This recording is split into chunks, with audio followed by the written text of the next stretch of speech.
robots took my podcast, man. Recently, 20th Century Fox had two great ideas. To make a film called Beyond the Valley of the Dolls, and to get Russ Meyer to write, produce, and direct it. This is Russ Meyer, 240 pounds of creative energy. For years, he's been making very moving pictures for very little money. Yet there was something about his films, like The Immoral Mr. Tease and Vixen, that sparked the public's imagination. That something was Meyer's infallible eye for picking beautiful women.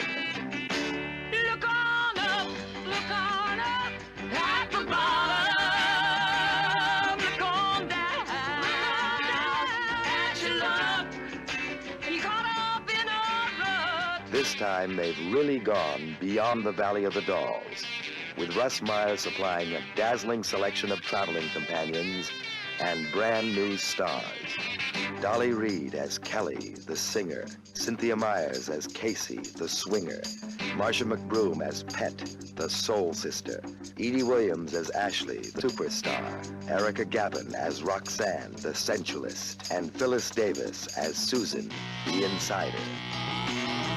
I guess I was just too young to really understand a sweet talking candy man. Beyond the Valley of the Dolls has all the elements. Drama, love, mystery, music. But the most important element is the guy who put it all together, Russ Meyer. This is not a sequel. There has never been anything like it. Welcome to our podcast, The Robots Took My Podcast. With me, as always, is my co-host, Anthony. Hello. With us also is my good friend, Misty Contreras, who is a journalist for, what's it called again? I'm sorry. WeGotThisCovered.com. Oh, there baby. you go. Here am I. What movie are we talking about today, Misty? We're talking about a classic from 1970. Yes. Okay. This is only the best film ever made. Sorry, other films. Go home. Don't call us. We'll call you. This is Beyond the Valley of the Dolls. Directed by Sir Russ Meyer. I just knighted The one him. and only. The one and only. And The one Misty, and only Russ Meyer. are you a fan of like all Russ Meyer films or just more of a fan of this one? I really love all of his films. Okay, Jordan, you have been to Vulcan Video in Austin. I remember right? Vulcan Video in Austin. Yeah, free plug. Okay, so they had director's walls. They did. They were, for those of you out there, it's a dream video store, Vulcan Video, by the way. It's like the video store of your Doesn't exist dreams. anymore. Yeah. Sadly, it's gone.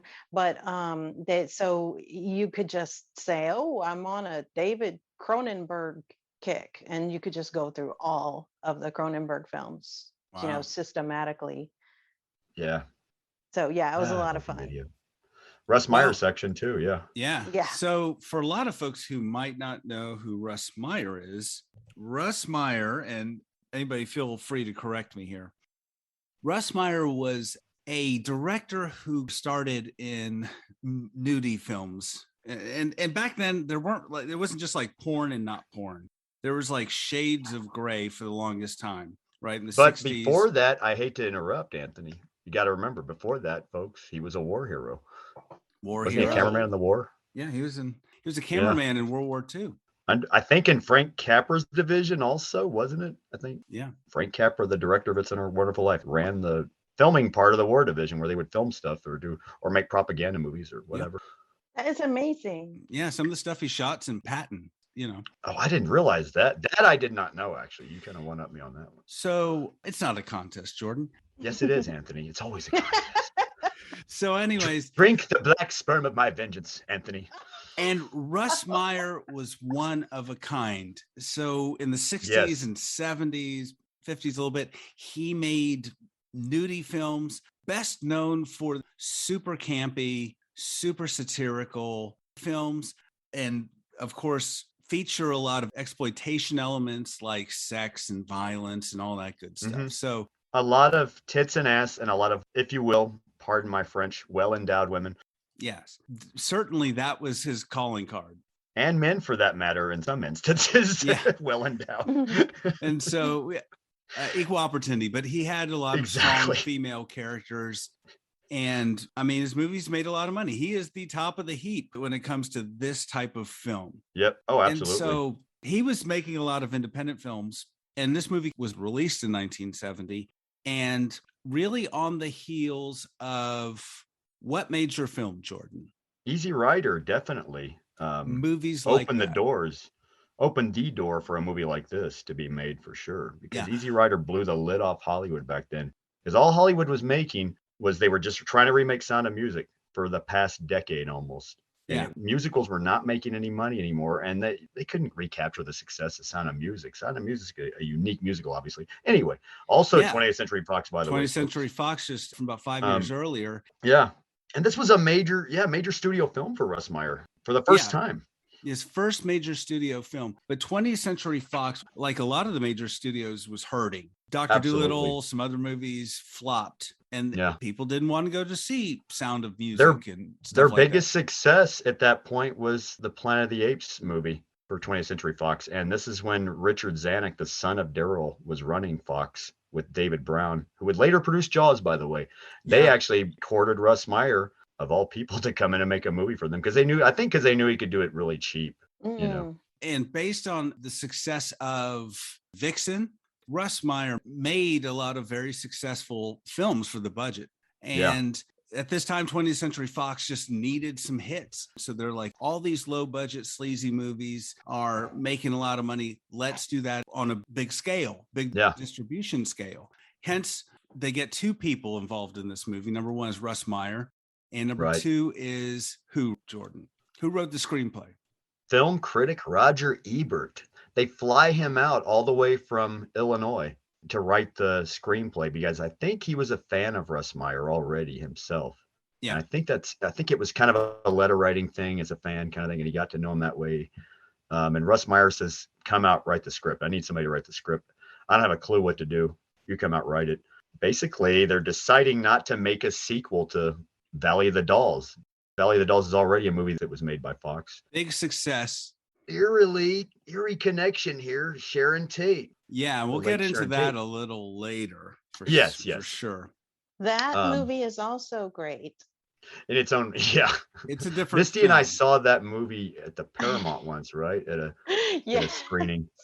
It was a double bill with Myra Breckinridge. Yeah, the audience was funnier than the movie. Right. Yeah, Myra Breckinridge also comes out the same year 20th Century Fox release. So they're taking big chances. Another just way, this is literally a major studio in a different direction completely just to try to catch up financially. Get the young people's money is what they're trying to do. Right, but the Valley of the Dolls, that was so fun. Oh, absolutely. That was so fun. The theater was packed, remember?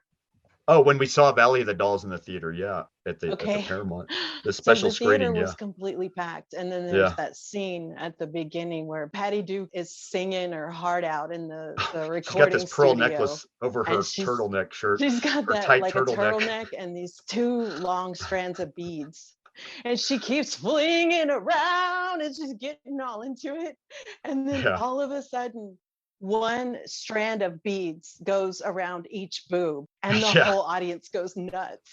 They all start applauding and going, woo! It's like, this is what we were waiting for. I remember wishing, though, that Beyond the Valley had been the next movie after that. I was just like, God, why couldn't they get a print of Beyond the Valley? Yeah. It would have been even better because Myra Breckinridge is, anyway, that's another story. Yeah. Whenever they were producing this movie, they wanted a sequel basically to that one.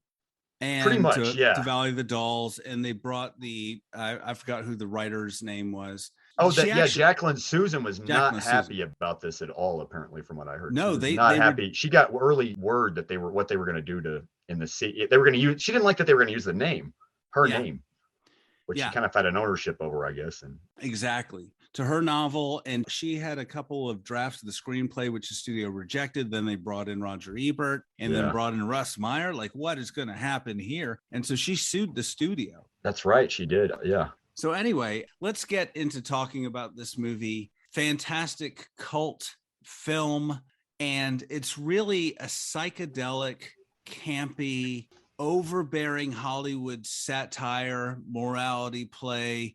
Russ Meyer throws in everything, including the kitchen sink, into his films, and this is no exception. This might be his most accessible or one of his more accessible movies to modern audiences, I think. Yes. Oh, absolutely, because it was made for very little. I think it was made for maybe $1 million, 9 less than $1 million. million. What's that? 9 million. Not was it? Did it cost $9 million? No, it cost, I think, 900,000. I think Misty, it made 9 million. It made a lot. It made Oh, 9 okay. million. Yeah, yeah. Back lower, but budgets were lower back then. Basically, as far as, well, it's just different time, different. You got to do inflation, but yeah, I think it was. So Jordan, is this movie available on I sound like an Disney idiot. I'm Plus? sorry. Is this movie What's that? available on Disney Plus? I know they have the 20th You Century know what? Fox catalog. Yeah. Does that mean that Disney owns this movie now? Technically, you bring up a good point there. I didn't even don't think know. about that, Anthony. Ooh. It'd be great. I mean, it fits in with the catalog, in my opinion. It's a cartoon. Anyway, okay, so this movie begins with an opening screen, not a crawl, but some screen text that tells us absolutely this is not a sequel, everybody, Yeah. to Valley of the It's like a Dolls. lawyer disclaimer, maybe. Yeah. Because they were sued, I guess. I don't know. This is a note from the movie's lawyer. And it's about the nightmare world of show business, right? Yeah. I have to say, this movie has to be probably the earliest American movie to feature a gun in somebody's mouth, if you think I know. about it. Can you imagine waking up with a gun in your mouth? How rude. Yeah. He's Exactly. like, How rude for one. I finally actualized my lesbian fantasy. Ah! Yeah. And coming down from a heavy psychedelic trip as well, Yeah. Oh, that's on top of that, as we later find out. As we later find out, because the audience doesn't know at this point. All the audience sees when this movie begins is a woman running, and Yeah. then a guy in a Nazi uniform, and then Yeah. a guy in a cape, and kind of like Roman sort of. You have no idea what's going on if you just You have walk no idea into what's this, going. though. I know the very first time I saw it, I was just like, what the? Did I get to the end of the movie? Is the VHS here just already at the end? I don't know. So the guy in the cape stabs this Nazi guy to death, and then he puts Yeah. the pistol in this lady's mouth. You have no idea what is going on here. Sort of this bigger, this Otto Preminger looking Nazi guy. Yeah. And so it sort Anyway. of spoilers begins at the end, like a lot of movies do. Yeah. Yeah, Equinox did that. Shriek of the Mutilated tried to do something like that. So yeah, here we got another thing where we have a lot of information at the beginning, and later on in the movie, it's all going to make sense, hopefully. Well, it doesn't make sense. We're all Yeah. going to understand what's going on. Now, and then we have I an think- interesting editing transition, right? Or am I cutting ahead too much here? Or Misty, you were saying something? Oh, I just think that that's a great way to tell a story, because Starting at the end.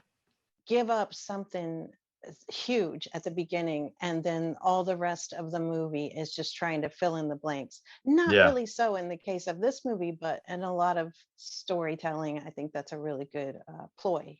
Yeah, that's a good point. To add to what Misty's saying, am I wrong? I remember this trend resurfacing in the 90s where they would begin sometimes in the movie at the begin at the end. Show you the last 5 minutes of the last 10 Yeah, minutes. the quickest example I can think of is the Clint Eastwood Austin filmed movie Perfect World. Actually starts right at the end. The quickest example I can think of from the 90s. But I mean, it gets you hooked, it gets you invested immediately. Yeah, it is a way to grab you by the throat as the audience, as Billy Wilder might say. So we find out that this movie is actually about a female rock band. Yes. What are they called, Misty? Well, they end up being called the Carrie Nations, but at the beginning they're called the Kelly Affair, which is pretty Which lame. sounds like a soap Yeah. opera, right? Yeah. It does. Oh, yeah. Sounds like Sounds like a some soap Pulp opera about Fiction novel. lawyers. Yeah. And there's Kelly, she's the lead singer. And there's Casey, she's the bassist. She's the and bassist. Pet, who is the drummer. Yes. And Casey is played by former Playboy centerfold Fun fact. Cynthia Myers. That's right. And Kelly is played wonderfully by Dolly Reed, Yes. a woman who is English. And She's from England, right? Yeah. she's from England, and her accent does slip several times in the movie. Yeah. So I was confused. I was like, wait a Yeah. minute, where's she from? I'm glad you said that. That bugged the shit out of me for the longest time when I first watched that movie. Where the fuck is she from? Her accent just drops every. Did they want her to do an American accent and then not want her to do an American accent? Could they not decide? Yeah. Like I always say, like Keanu in Devil's Advocate, don't make someone do an accent. Just let them act. Make her How British. dare you, sir? How dare here you I bring go. that up, sir? Reopening old wounds. That is that is just a cheap shot at Keanu there. Not buddy. a way to start a podcast. We are going to have words after this podcast, my friend. You will drink the black death of my. How's it go? Okay, I fucked the line don't up. even finish that sentence. Wait, out of context, everybody. Okay, I'm sorry. I'm getting a little out there now. Okay, I'm sorry. I apologize. Let's back to the podcast. Forgive my aggression. So Kelly's the lead singer, and she is dating the manager Harris. Buzzkill. Yeah. And he's played Buzz by Killington Harris. Yeah. By every time a young '60s Paul Rudd. The man doesn't age. He doesn't age. To me, he looks like a Barry Williams clone. Yeah, Barry Williams, like Greg Brady. Played Greg Brady. Yes. Greg Brady and Paul Rudd had a kid, and that kid was annoying. Or if you decided to mix those genes together in a nice package, we have the technology. We have it. So anyway, they're playing a prom, and where are they? In Arkansas? See, they quickly decide to go to California. That's what I'm going by, because they show a map that's and the map kind of begins translucent in over the whole image during the montage. Yeah. Oh my gosh, I wasn't even paying attention to that. I was really listening to the dialogue when. Well, of course, and that's when the great song comes on. The first. Yes. After Find It, we hear "Come with the gentle people." But Kelly's trying to convince Buzzkill they're going back and forth. She's like, "Hey, Buzzkill, let's go to LA." And he's like, "We get crushed." And she's like, "Not us. Smog, can't see, climb a tall tree, lousy traffic, left to walk. Oh, yeah. Bitch it, Susie, got my share of what? The red, cool head, so we go, so go." And visually, so we get a wild psychedelic montage. And it's a weird, fast-cutting, a very fast-paced cut montage of images of the ugliness and beauty of Los Angeles, just randomly second unit shot, obviously. The good and the bad of LA, just the good, the bad, the ugly of LA. Back and forth. Yeah. And I will say one little thing when they're playing this prom, and we'll move on. But so they were paid $300, right? In 1970. Yeah. That's over $2,000 today. And I just want to say that must have been the whole prom committee's budget. That's a lot of money to pay for a band. Anyway. Yeah, you bring up a good point there. The map begins in Oklahoma somewhere, and so they're driving across. That's what I mean. The map, though, is kind of accurate. I've taken I-40 all the way to LA before. You can get to I-40 if you're. I'm sorry, Jordan. I-40. After a while, you will end up very close to LA. Yes. And so, anyways, we get the wonderful song. Now, this movie has an excellent soundtrack. Excellent. Yes, it does. Love it. I love the music. I'll be honest. It's like Wild in the Streets and some other movies that just nail the soundtrack. It's a mix here of old psychedelic band from the 60s, Strawberry Alarm Clock. Yeah. And we get to see them eventually. Yeah. Yeah. And what's his name? Stu, help me out here, Jordan. Stu Phillips, who would later go on to do the theme for Battlestar Galactica. In the 70s, in the 1978 Battlestar Galactica. That would be the main title theme he would create. He actually also co-wrote and did the main theme for the 80s show Webster. Fun fact. And didn't he do the theme for Knight Rider as well? He did. No joke. He did. Yeah. It sounds like a joke, but yeah. He co-wrote it with Glenn Larson. Yeah. He was a big gun in television jingles for some television themes. Yeah. So much. Fun fact, Stu Phillips coached all the girls in the band. And I will say they do look realistically like they're playing. At a certain point. He coached them on fingering of the instruments and all that, though. Yeah, at some point I had checked. I was like, is Cynthia Myers actually playing that guitar? It threw me for a loop. I was like, I gotta give the actresses credit. They do look convincing as they're playing the instruments, though, and that must be due to Stu Phillips coaching, apparently. Yeah, the great Stu Phillips. The great Misty, Stu Phillips. What are your favorite songs on the soundtrack? I think probably Find It. I'm not sure. It's really hard to pick. I love it so much. And in fact, about 2 or 3 years ago, I was at a party and somebody started playing that soundtrack on vinyl of all things. I was like, Wow. my new favorite people. I mean, who picks that at a party and plays it?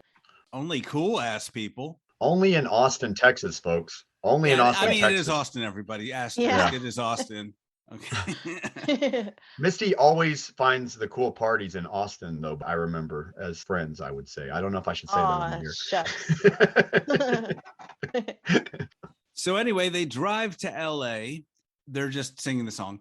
And Come people in LA with the smoke gentle marijuana people. cigarettes. Jordan, Yeah. people in LA Yeah. smoke marijuana cigarettes. We find I out. have to say, can I add something too? I don't mean to interrupt. I know I'm bad about this, but interrupting. But I have to say, when they're showing the montage of them driving to LA, the only one who I really believe on the trip is realistic is Buzzkill Harris when he's driving. Yeah. Because that's the face you look like after driving after a while. When you take a long drive Yeah, all the but way to he's- LA, the women are all still singing. Doesn't he seem like he has that mug throughout the whole damn movie? That's Yeah. true. I guess he's When you like think a about it, he is male. a total fucking buzzkill. God, he's got that like sort of resting bitch face for a man, I guess. You know. Woe is me. Well, I mean, if you've ever driven from Oklahoma or wherever to LA, I mean, they're driving through some not fun stuff. And I don't think there were interstates back then. So No, I'm right. feeling for Harris.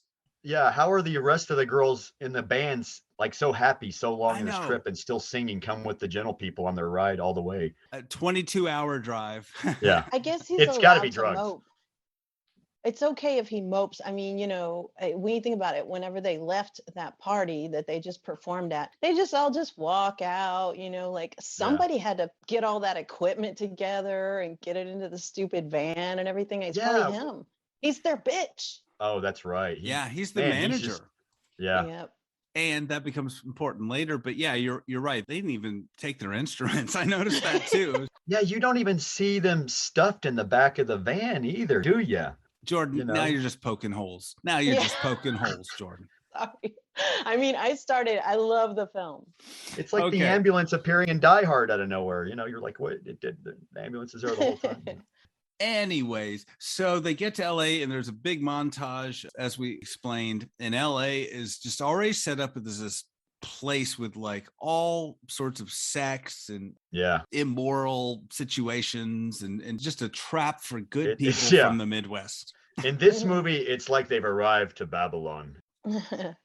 And so out of nowhere, Kelly mentions that, like, oh, I have this aunt who lives in LA, Susan Lake. How convenient, an aunt already in LA that's well connected. Right. Well, we don't know that she's well connected when she mentions her, but then We find out, of course. we but yeah. find out because Kelly goes to see her and like she's And this damn, big- she lives in a nice house and all that. That's what I mean. Her aunt's already got it made, obviously. Yeah. Mhm. And on top of being a successful fashion photographer, advertising person, Yeah. she has just inherited a ton of money. This is my problem with the movie here. I feel like this plot walked in from another movie or TV movie of the week, and as well with another actor. Mhm. Does that make sense? No. Too easy. What do you mean? When we meet Porter Hall, And who is Porter Hall? Porter Hall's this lawyer who's trying to get the inheritance for himself somehow, or somehow trying to get. What is he trying to do? What he is his gonna deal? think He's that trying to gonna mooch rip off the Susan off? inheritance somehow, but I He's- feel like he walked in from a TV movie of the week from that time period more. Well, fun He doesn't fact, feel like he belongs in this movie about Hollywood. Porter Hall did a lot of TV movies. So Yeah, played by Duncan MacLeod, right? Is he's that his been name? in everything. Yeah, Everything. he was on all these kind of things. You wouldn't expect to not see him in that kind of role anyway, Yeah. right? So yeah. So perfect casting there. He's the real buzzkill in the movie. He works for Boy, is he. He works for Aunt Susan, and he's her lawyer, financial advisor, and she wants, Stevie. yeah, and she wants to give a third of this $1 million inheritance to Yes. Kelly, a girl who just walked in off the street. To be Really, fair, yeah. And we've just met her as the audience too. We don't barely even know her either. yeah. And we are 5 minutes into the movie, and we know more about Kelly than Aunt Susan does, and Aunt Susan's just like, I'm going to give you a third of $1 million, and that's why Porter, who also hates hippies, as he reiterates many times in this film, Exactly. he doesn't like Kelly because she and her band are a bunch of hippies, and he certainly doesn't want to give them any money. Porter has a great line that would later be quoted in a Sublime song where he says, these are kids who habitually smoke marijuana cigarettes, reefers, something like that. Yeah, Mhm. this is an oft quoted film. And Oft. so, Misty, what does Susan tell Kelly? Like, she just gets to LA. Where are they going next? Well, they got to go to a party at Z-Man Barzell's. And Yes. I really love this scene so much because Played by Sir John Lazar, by the way. John Lazar, yes. Always in movies, it seems like when there's a party and the main character gets there, everything is set like a stage for them. Everything is just coming at them and it's so contrived. And this movie did not do that. What they did Yeah. was they buzzed around with the camera, just getting a slice of everyone's conversation. It was so Yeah. refreshing. And those Which is kind of neat, yeah. those conversations were so insanely ridiculous and crazy. Like, what are the different things they're saying? I know, like Yeah. one lady says to this guy, she's like, "You're a moonchild." And he's like, "You're a bitch," because we've Yeah. gotten into LA, okay? And this is Yeah. a very refreshingly diverse movie. There's gay folks, there's, all people of all backgrounds. Of course, they don't refer to them in the nicest way sometimes. They refer to them Yeah. as freaks and perverts. Fruits. Yeah. But it's still the 60s, guys. Because I'm not it excusing shows it. its date in that way, I guess. But yeah. Hmm. Yeah. And this was also written by somebody who has never been to any of these kind of parties. Somebody who's never done Right. any drugs. They were just Never met any inventing of these it people. as they went along. Yeah, exactly. Because Z-Man, Ronnie Z-Man Barstow is sort of an amalgam. He's almost like a variant, like what they talk about in the Loki show, of Phil Spector. A Yeah. parallel timeline of Phil Spector. Maybe a little more flamboyant, yes. But yeah, Russ Meyer, I'm sure, had been some weird parties. But Roger Ebert. We meet another guy at the party who is sort of, he's going to play into things later on, who's sort of, I think he's at this party already. Lance Rock. We meet everybody at the party. So Lance Rock. Yeah, I here's love that several name, by the people way. that they meet at this party. Number one, because there are 57 main characters in this movie. So Did you count that? Really? No, there's Oh, probably. is that 57 speaking roles in this movie, to be more accurate? Yeah, exactly. No, there's a ton of people in this movie. So And strap can I bring yourself up too the editing style Russ Meyer had, because he edited a lot of his movies, and he would do this thing where he didn't like actors to blink. He didn't like it when I actors know. blinked. I have that written down too. That's so crazy. He would cut around it. But I love the pacing of his movies, though. Very get to the point kind of editing. And being an editor myself on things and being a fan of editing, I appreciate his movies are well edited nevertheless. Very fast-paced, cutting, kinetic kind of style, though. Interesting, kind of weird style. Unique. For me to be a little critical, it's almost too much. Back to what Yeah. Misty was saying, like, I want to hear more of these conversations. They're like, oh my God, what the hell is this about? Cut, Yeah, cut, right. cut. And Yeah. it's really a film of the era and certainly a trademark of Russ Meyer. But Yeah. it's a little jarring for modern sensibilities. You want to dwell a bit, but this movie is running. It's hitting it hard. You're along, strap yourself in, you're along for the ride.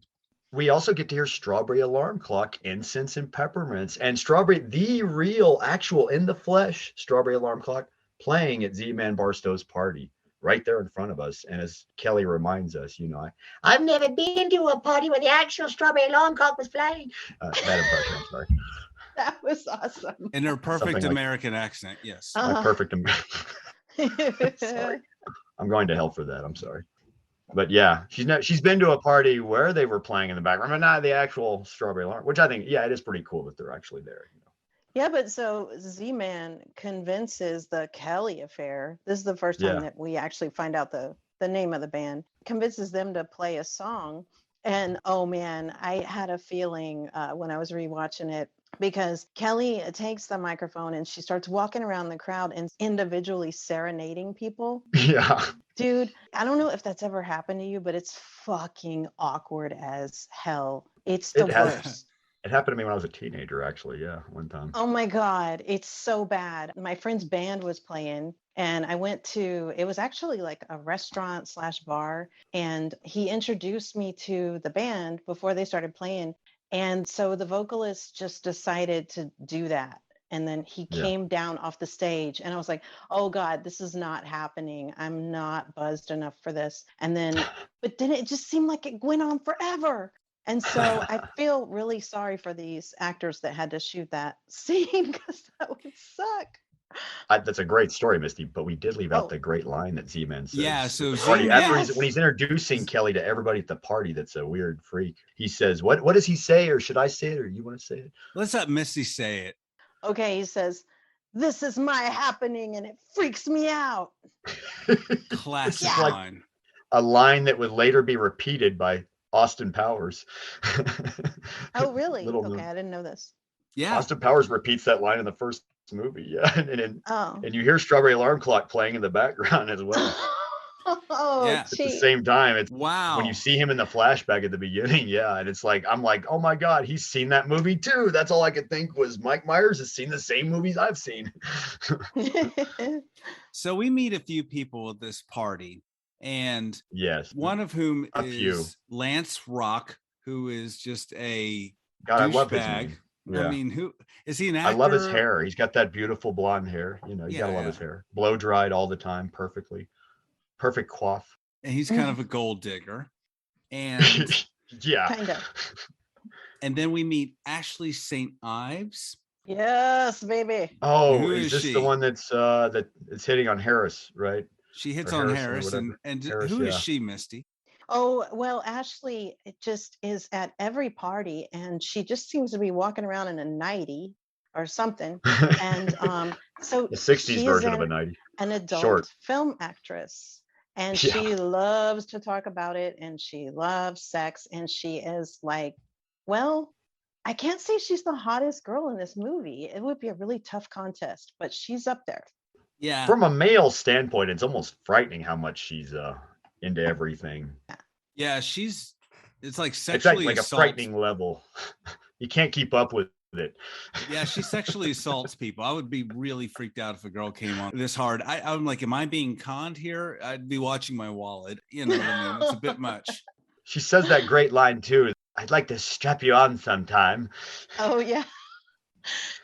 Yeah, she's gonna take it all to a dark place quickly. Well, we're in LA. Two things are going on here. Number But it's one, just what we need for the boring ass character of Harris. You know, it's just what we need in the movie at that point to really liven things up, unfortunately. If it wasn't for that, we just see him mopey, like Misty says. yeah. Okay, so we also a couple people here we have to mention is Emerson Thorne, who is a lawyer. He and Pet, who is the drummer of the band, you know, hook up. There's a romance kindling there, and they're two African Americans in a very white Hollywood yes, world.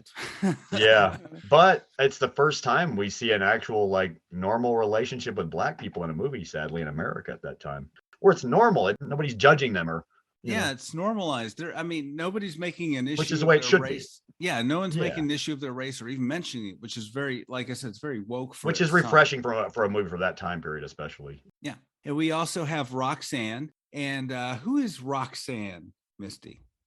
Okay, Roxanne just seems to be a friend of everybody. I don't want to say a hanger on.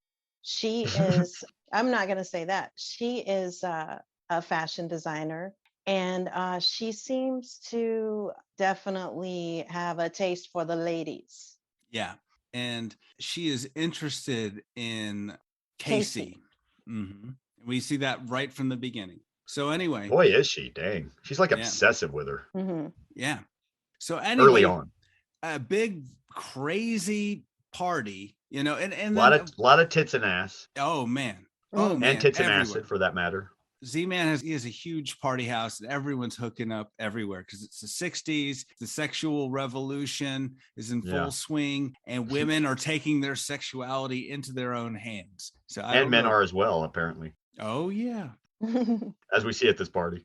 So yeah, every which way but loose in this party. It's pretty crazy. It's a sort of a sex and drugs orgy of a party, really.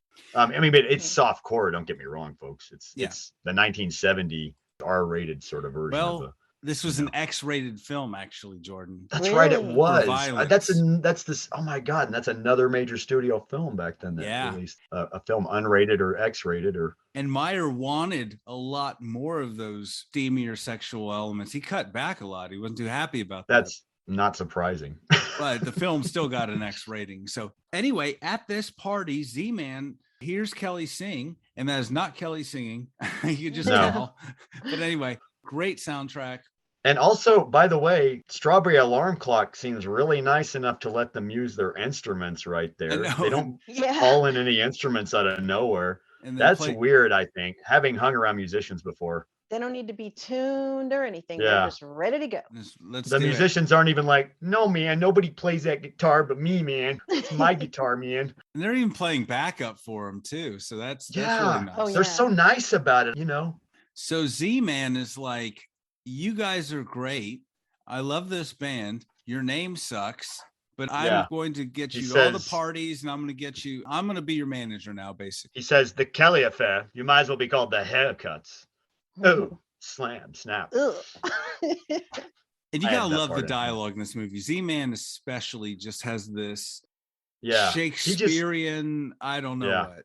I understand too, John Lazar, the actor playing Z-Man, was very Shakespeare trained, and that's very obvious here too. It's literally like he just walked in from Hamlet, literally. You know? And we haven't really described Z-Man. He is just he's a flamboyant character, I guess, to put it lightly. Yeah. Is it okay to say that, I guess? Yeah, he's flamboyant. He's the life of the party. Everyone knows who he is. And so when he's like, I want to take over your band, then it's a really big deal because he's producing. He's a big guy, yeah. Obviously. Yeah, he produces the Strawberry Alarm Clock in the movie, I think. He's almost like Satan in a way or something.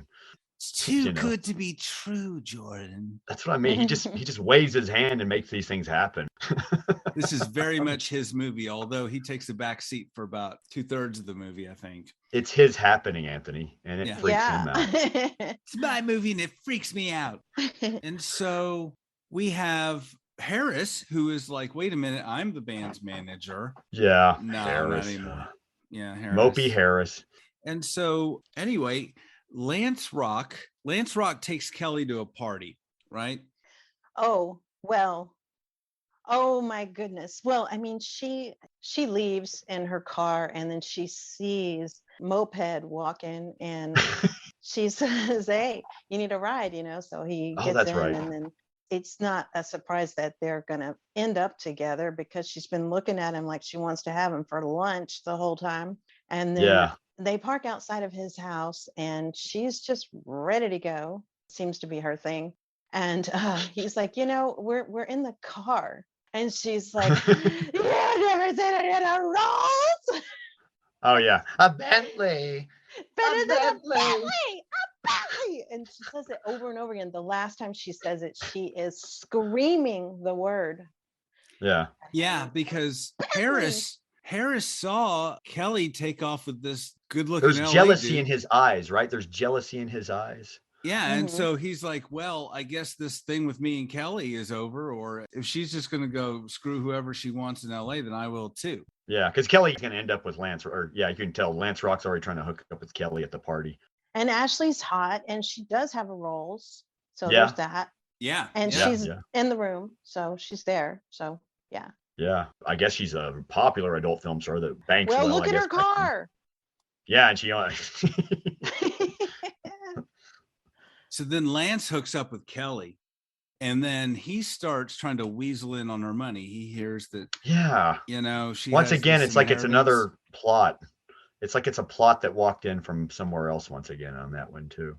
This is a wonderful soap opera, and it just keeps amping up and amping up. We have multiple characters, multiple streams, all weaving in, and it's a lot to keep up with. It is. Yeah.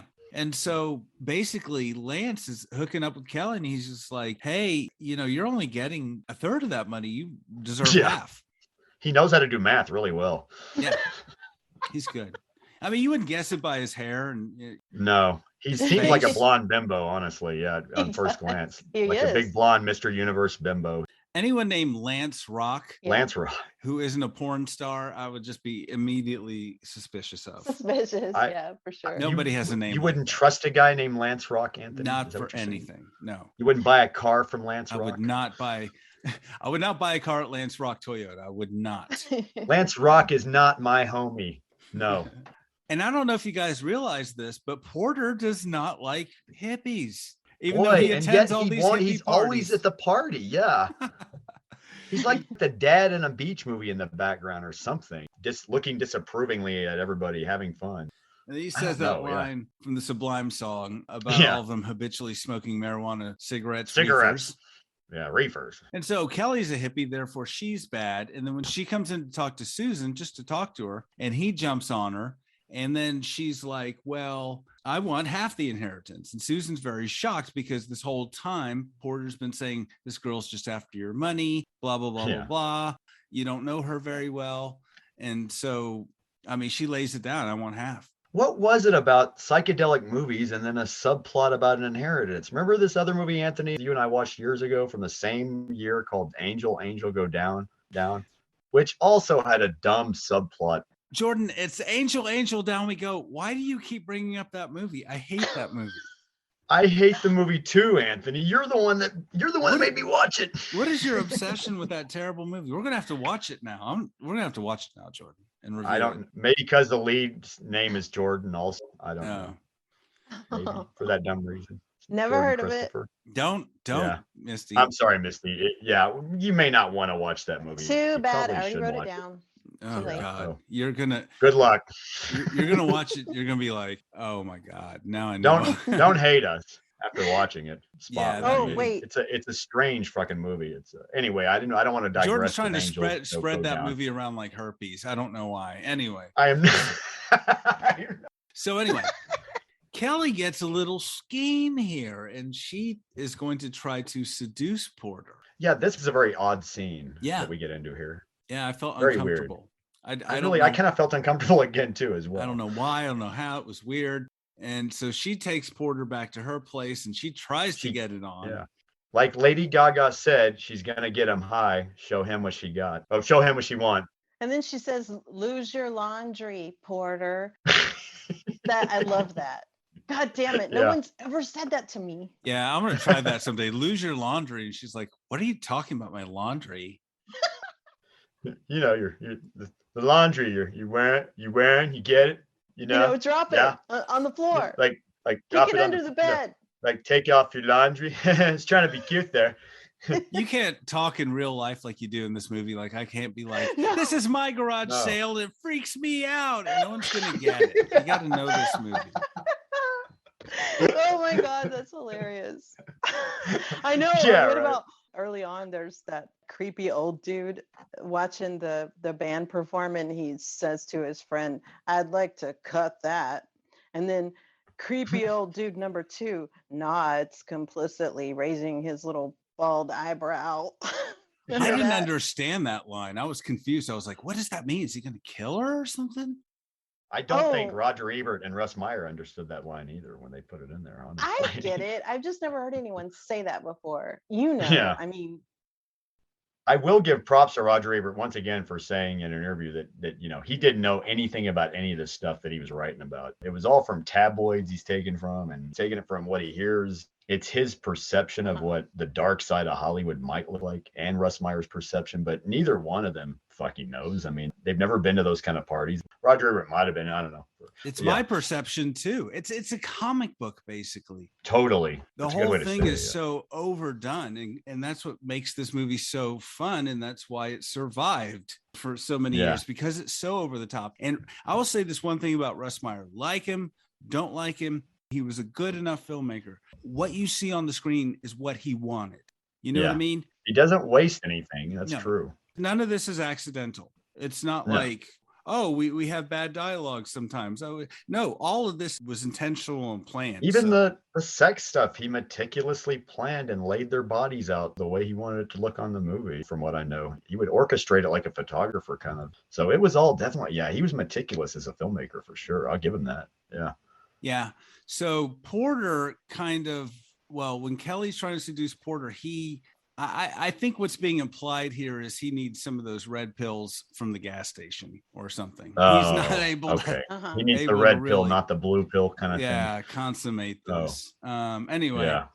So then is she trying to make an ass of him, to put it lightly? I mean, is that what she's trying to do? I don't understand any of that. What was trying to happen? What did happen? Yeah. Because later, remember, Pet says, the way that he humiliated Kelly, like in reference to Porter. So how did he humiliate Kelly? I really don't But she understand also what brought him to happened. bed. I don't get Yeah. it. Yeah. She clearly brings him to bed. And then she even lays on top. You see her hand go under the sheet, even, This in a movie is suggestive way. style over substance. You can't really look to people's motivations or look to the plot Yeah. for people's motivations. I watched this movie and I never asked myself so many times, why is this character doing this? Why? It's just an over the top soap opera. I mean, who knows? She never explains her plan. And this happens so many times in this movie where somebody is just doing something. They don't really tell somebody else or you don't hear them explaining it. So I'm presuming that she just wanted to try to get him off and then try to get the money. And then that didn't work. So now she's like, I'm going to try to blackmail you. Sort of. I mean, it's really weird. And so we also cut to a beautiful, nice romance between Pet and Emerson. Emerson's a lawyer, or he's in law school and he's taking the bar. And so he's a good guy. And she's sweet too, right? And they're just the sweetest couple in this movie of just really vicious people. And so their love is pure. And he's like, I want to make love to you. Which means in the 70s that you're just going to run through a sunny field. Apparently, yeah. Like you're one of those old K-Tel commercials for like greatest hits of the 70s. For some reason, that happened a lot back then with what you call the love montage. Yeah, and you're right. It looks like a credit card commercial back then, or a cologne commercial, or a perfume commercial. Running through a field is a metaphor for people having sex. Isn't it time you signed up with MetLife? which is weird in a movie where people just go ahead and have sex. So anyway, so they're at this party because there's always parties at Z-Man's house. Yeah. This is, I guess, is this where we meet the Muhammad Ali Roman eclipse? Yeah. So we meet this Muhammad Ali character. His name is, what is it? Randy the Man. Randy. Yeah. And he's a heavyweight champ who does not own a shirt, poor man. He does not have a shirt to his name. Or shoes. Or shoes. He is not wearing a shirt. And also at this party, Susie is there. And who shows up? Her old flame, Misty. Not Misty, but I mean, Misty, who's her old flame? He is a lawyer. And he proposed to her 3 years ago and she turned him down. I can't remember his name. Anyway, he's very handsome. Baxter Wolf. Baxter. That's his name. He's tall and he's just handsome and sweet and everything. And it really doesn't matter that he apparently showed up with his current fiance. No. Now we're going to rekindle with Aunt Susan, which I don't think he calls her Aunt Susan, but anyway. Yeah, Susan. Yeah. Not in front of everybody else. He doesn't. I love you, Aunt Susan. Anyway, nobody calls Will her you marry me, Aunt Susan? Nobody calls her Aunt Susan but me. Her name is Susan. The whole movie. And he drops that woman he shows up with. He drops her like a fly. I mean, normally you show up to a party when you drop your date. It's when you show up to the cocaine room. Yeah. No, that he shows right up to this woman's, oh my God, I haven't seen you in the longest time. Where have you been, Susan? Susan, we haven't seen each other. No, you go get a drink, okay? Get out of here. Get lost. Drops his fiance. Porter Hall buys her a drink. How sad is that? Good God. That's really bad if you're at the party and you're hanging with Porter Hall. Just everybody. Yeah, the biggest square at Z-Man's party. But yeah, they've been at the party 31 seconds and he's already he's dumping his fiance. Wow. I timed it. It was 23 seconds, Anthony. And I mean, this is always interesting. This always fascinates me what women or people who are attracted to men and what they find attractive. Because this guy, to me, has a boxer face. Yeah. He looks like, the bad guy in the movie. He's going to stab somebody. But maybe that's what women like. I don't know. Square jaws. I was going to say this actor also would show up in a few more Russ Meyer movies. In fact, I think because of this movie, he got a contract with Universal. And he was actually a starving actor, apparently, at the time. He was living in like a trailer, like a little tiny trailer house in a parking lot, apparently, right when this movie came out. And apparently Hitchcock, of all people, got him a contract at Universal after Hitchcock watched Russ Meyer's movie Super Vixen and saw him in there. So yes, Alfred Hitchcock was also a Russ Meyer fan, folks. I would just love to be the fly on the wall when Hitchcock's talking about a Russ Meyer movie. There's this Russ Meyer movie. ball. You ever seen the way they killed somebody in the Russ Meyer movie? Anyway, wow. I guess respect all around there. Anyway, where were we? Randy, the shirtless boxer, I think. Yeah, Misty, you had something to add, I guess. Randy the man Oh, okay. romanced Pet and took her back to her place, which, oh, what a killer pad. It's like Yeah. all these like cement walls and yellow things that just stick Yeah. out. And like the bedroom is a loft and Yeah, it's really so cool. cute. I saw that too. I was like jealous. I was like, oh man. Oh, I I know. was really feeling it in that scene. I love that. I mean, the gray and the yellow somehow. Yeah, love it. They nailed it. I guess she's making money already too from the band, so she could. Yeah, No, they're yeah, to successful. catch everyone up, the band is becoming super successful. Yeah. You know, they're even on TV eventually. We'll get to that. Yeah. So yeah, but their love was so pure. Emerson and Pet, like they were just running through a field a few minutes ago, making out in some hay. I wouldn't recommend that to anybody, by the way. I know. What the hell? Yeah. Yes. And now she's hooking up with this boxer dude, and you're just Yeah. like, what is wrong with you? Everyone in this By- movie. By the way, about the hay. Oh, sorry. Go ahead. Harrison Page actually talked about that scene and said, "Yeah, I had to have straw up my ass," and Yeah, screw that. he said, "That's the love scene I get. I get straw up my ass." Yeah. I mean, they're so in love they don't notice Jordan. Yeah, exactly. Until 5 minutes later, when she totally cheats on him with his flavor of the week with no shirt on. Yeah. LA is Yeah. corrupting everybody. These kids all start like as innocent people, and then gradually they become alcoholics and drug addicts, and Yeah, they like to take a lot of pills. you know, they start cheating on each other. Also, at that party, Harris comes in. He was just making out with Ashley. And then she rejected him because he's Harris. I mean, I don't even know what she saw in him to begin with, but whatever. Yeah. She's over him. She's moving on to literally the next guy she sees. Yeah. Lover. She just owns herself, and she's just like, whatever. I'm being me. She's the one. Oh, that character- was is this after she was trying to seduce him on the beach and he's like, "Ashley, we're in the goddamn sand." Yeah, he's become a drunk and a marijuana cigarette reefer addict at this point. Yeah, he drinks like Yeah. hard liquor in a glass like water, man. You don't even see him sipping it. He's just kind of I know, but also, I mean, his toenails are too long. Just buzzkill. Get busy dying. Come on. We're done. Eagle eye. Yeah, I agree with that. Eagle eye. Okay. So he comes to the party all liquored up and pissed off In a robe.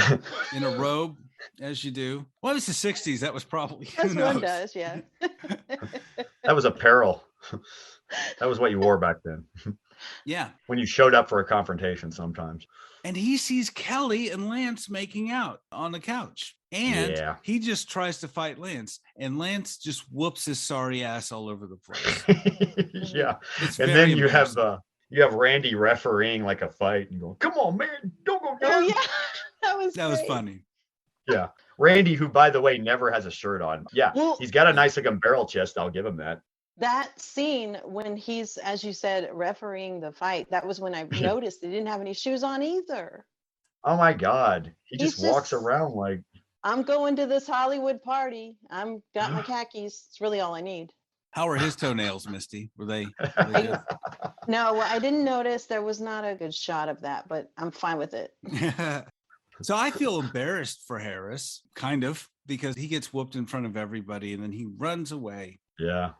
Gives Mhm. one last glance at Kelly and it's over. I mean, it's one of those things where you break up with somebody or you cheat on them and then you're jealous because they're hooking up with somebody else. I mean, I don't know. Drama Yeah. all over the place. There's boatloads of drama. It's kind of weird how they separated quickly when they got to Hollywood. Like she quickly went to Lance and he quickly went with the Ashley chick after. Well, she went first and yeah. Yeah. But I guess now you could just chalk it up to, yeah, it's the sexual revolution happening, you know. It is the 60s. So yeah, I mean, it's probably a little different than today. But the whole Yeah. point of this story is that's it. These are terrible people. Okay. And I don't know. That's how my wife and I met. oh, really? No, I'm just joking. You moved to LA and then you ditched your fiance, and the first I person you ditched the saw one. was Yeah, your I ditched wife? my singer girlfriend. For her automatically. She had an inheritance coming. I was trying to hone in on that. Yeah, all the cliches. Yeah. Yo. So anyway, we go back to the inheritance. Susan Lake arrives at this party, and I admitted a scene earlier where Porter brought Kelly to this bar and was basically just going to offer 50 grand to go away, not 500,000. Again, people's motivations and plans aren't always clear. I guess he was going to sue her or threaten her, but he's going to give her 50,000. She's not down with that. And then, so now, he's got this $50,000 offer in a blue envelope, and it falls out of his pocket. And then Susan's, or what's his name? Chest Rockwell? Baxter. No, what's his name? Baxter. Yeah, Baxter Wolf. How can you of the forget firm Wolf, Chadwick, and Waters, I think. Baxter, made up that Chadwick, firm. and Wolf. Yeah. Wolf Squarejaw picks up I just want to see what that name would look like on a law firm kind of. Okay, so Wolf Sixpack picks up the envelope, and just like nobody in the history of the world has ever Killing me, Anthony. Just picked up a complex legal document and just been like, oh, this is for you. Oh, it says this. Yeah. Like he just glances at it and everyone's just like, oh, this is totally an offer to blah, blah, blah, and everybody is smarter than me. They put the pieces together themselves. I'm like, oh no, well, Porter, you're an asshole. You're fired. So Porter's out of the story. Yeah. Mm-hmm. Yeah. But yeah, these people at this point in the movie, like I said, have become unlikable. True. Yeah, they all become, you're like, who do I root for at this point? Yeah, I like the characters. That's not what I'm saying. It's just like, as people, they make decisions that are really crappy. Yeah. They're not, you don't want to trust these folks at this point in the movie. They're all cheating on each other. It's gone full soap opera. They're cheating on each other. They're lying. They're scheming. All this has happened in a big, overblown, wonderful way. But you don't want to hang with these people at this point. They've all become terrible people. Everything's very soap operatic at this point. Oh, it's wonderful. This is when the movie begins to ramp up here at the hour mark or That's whatever. true. It begins. You thought it was outlandish before. Okay. Oh, yes. Send the kids to bed at this point. It is getting crazy. Well, yeah, you should have already sent them to bed by the time you get to Z-Man's party or at the end of the high school scene. You need to clap your fingers over a child's eyes in the first 30 seconds of this film. Yeah. I think this is a movie for mommies and daddies. Sorry, you'll have to go to bed. I mean, it's rated X for a reason. Yeah. So absolutely. The band is getting more popular, and there's this big montage of them singing everywhere and doing stuff. Is it In the Long Run? Yeah, Jordan, we got to do some karaoke. I want to just take you out and you just sing the songs of Misty, you too. Let's go out and we'll sing the songs of Beyond the Valley of the Dolls. Love them. Yes, I'm down. This is the first time they had a lyric in a song in the long run before the Eagles. They were ahead of time. Oh, the Eagles, those thieves. Those thieves, man. They stole that lyric. They stole everything, the Eagles. Lion Eyes was originally written by Stu Phillips, by the way. No, I just made that up. I'm sorry. Oh, gosh. Lawsuit pending. Okay. But the band's getting more popular. And then Harris is probably falling the hardest out of all of these people. I don't even know what Harris's job is. He just lives in that apartment with them. And that got to be awkward with your ex banging everybody.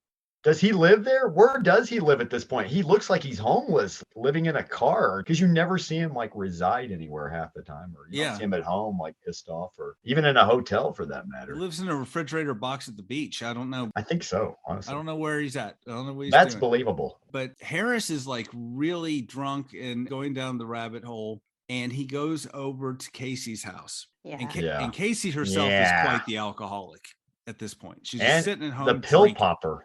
And popping pills. And this is the 60s. Is it me, though? Or do the pills look like Red Hots? Yeah, a little bit.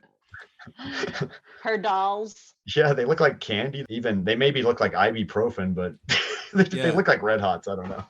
This is the 60s. So I've been to some punk rock parties, but here people are like, candy in dishes are the pills and drugs and stuff. Like, hey, what do you want? Some uppers, some downers, some side? What do you want? Here's some stuff. It just seems like there's drugs everywhere, and you have to chase, take this, too much of that, and you got to balance out. So that's where we are. So Harris, it turns out, does what, Misty? I'll let you say it.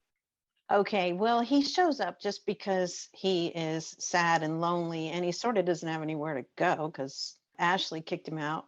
And I guess because he's so upset, then Casey's like, hey, have a drink, have a pill, and he's kind of saying, it seems like everybody's fucked up. And she says, yeah, everybody is fucked up. Here, have a drink, have a pill.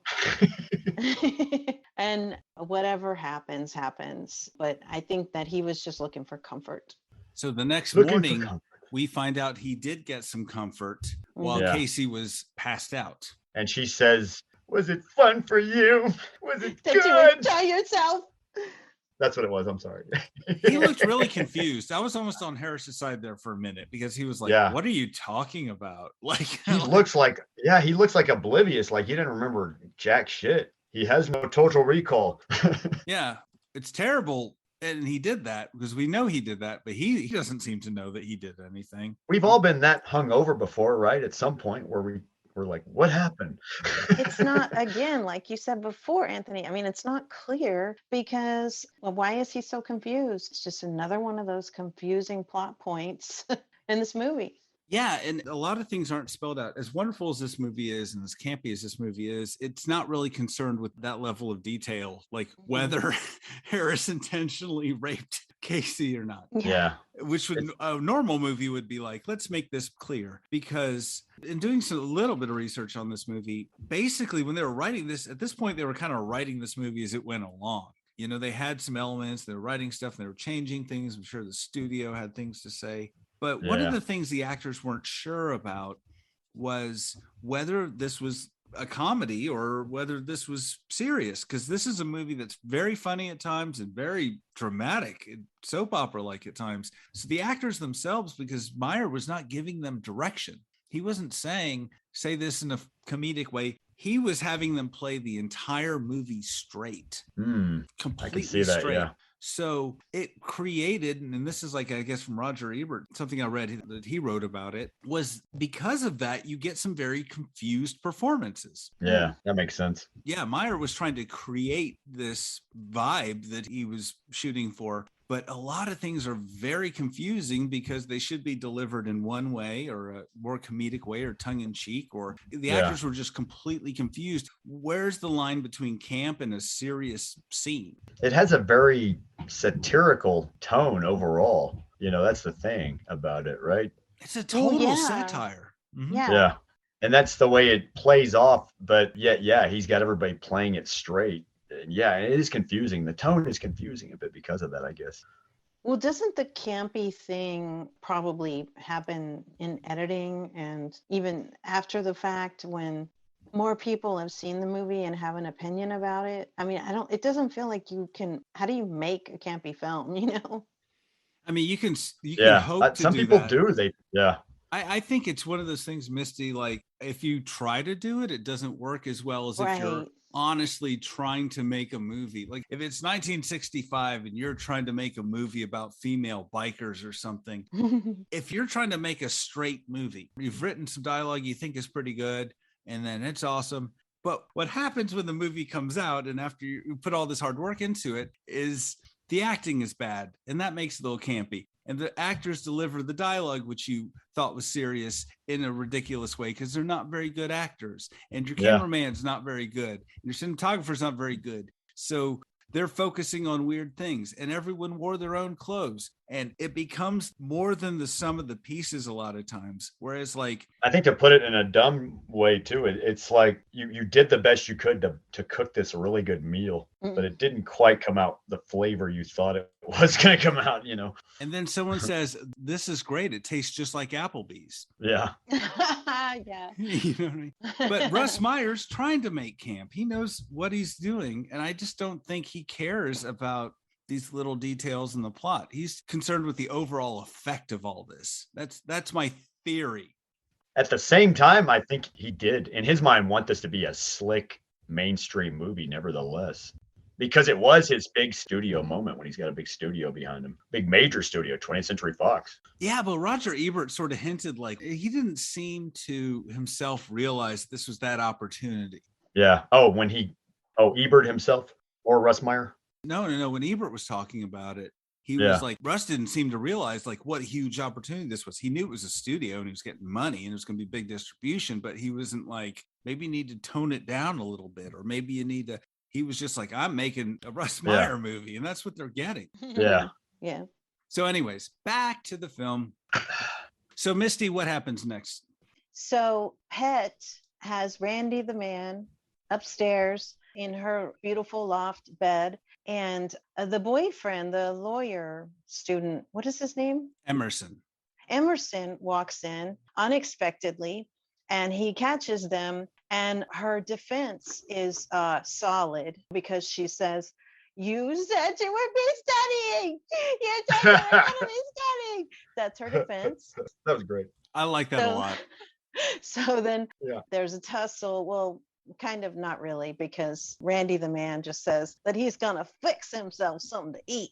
So then Emerson just has to leave in shame pretty much, but he doesn't leave and he's outside. And so Pet is like, get out, take your one piece of clothing and get out.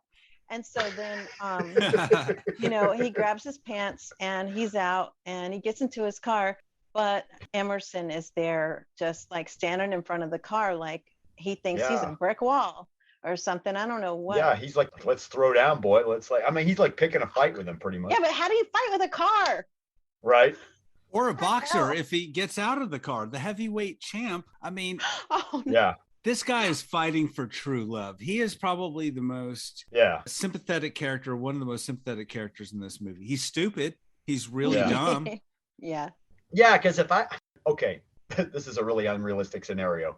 If I am back in 1970 and my girlfriend sleeps with Muhammad Ali, I would just walk away in shame. I would not.